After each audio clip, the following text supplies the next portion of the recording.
මට video call එකක් මේ කරන්නේ. හරිද? ආව. නෑ මම ගත්තේ මේ මට වීඩියෝ කෝල් එකක් කරන්න මගේ ෆෝන් එක මොකක්ද වෙනවනේ.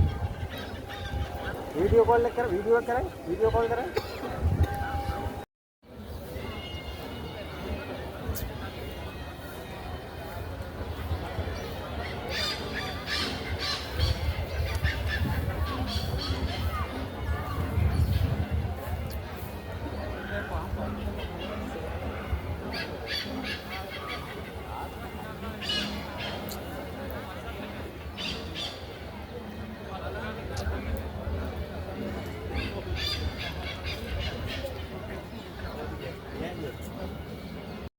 ගෞතම භාග්‍යතුන් වහන්සේ තුන්වෙනි වර ශ්‍රී ලංකා දීපයට වැඩම කළ වෙලාවේදී ඒ භාග්‍යතුන් වහන්සේ 500ක් මහ රහතන් වහන්සේලා පිරිවරාගෙන නිරෝධ සමාපත්තියට සමවදින ඒ භාග්‍යතුන් වහන්සේගේ සීල සුගන්ධයෙන් සුවඳවත් කළා වූ ඒ භාග්‍යතුන් වහන්සේගේ පාපහසින් පාරිශුද්ධත්වයට පත් කළා වූ උතුම් පිළිදිනකයි අපි එක හදින් යුතුව එකම සාදු නාදයෙන් යුතුව එක්රොක් වෙලා ඉන්නේ.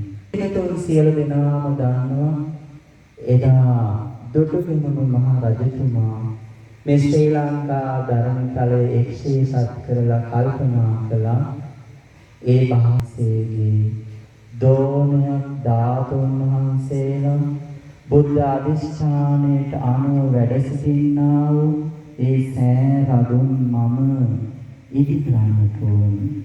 ඒත් මම කෙසේනම් නැවත මේ ජනයාට දුක් පීඩාවක් ඇති කරන්නද කියලා පින්නතුනි හරි ආශ්චර්යයක් සිදු වුණා.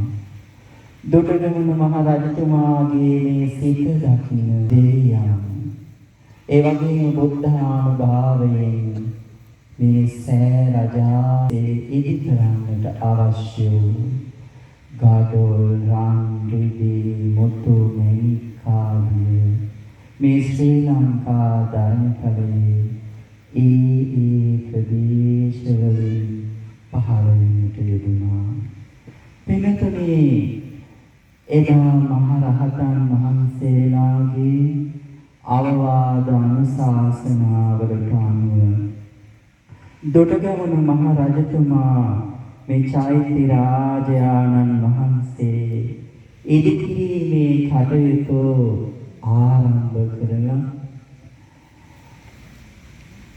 මංගල ශිලා ප්‍රතිස්ථාපනය කරන්නට යෙදුණු මොහොතේදී පින්තුනි 2,40,000ක් යොදුන් 2,40,000ක් ගම් වූ මේ මහා පොළව කම්පා වෙන්නට පටන් ගත්තා.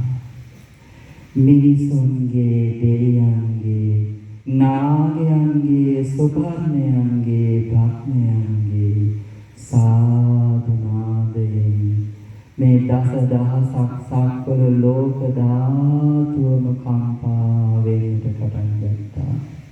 පින්තුනි ඒ විතරක් නෙවෙයි මේ මොහොතේදී පියදස්සී නම් මහරහතන් වහන්සේ චතුරාර්ය සත්‍ය ධර්මයේ ප්‍රතිසංයුක්ත ඒ උතුම් ශ්‍රී සත්‍ය දේශනා කරද්දී 40,000ක් කුල දරුවන් සාවෝ කෙලෙස් නැසලා උතුම් රහත් පදයේ සැනසෙමින් නිර්වාණ අභයපුරයට වැඩම කරන්නට යෙදුණා.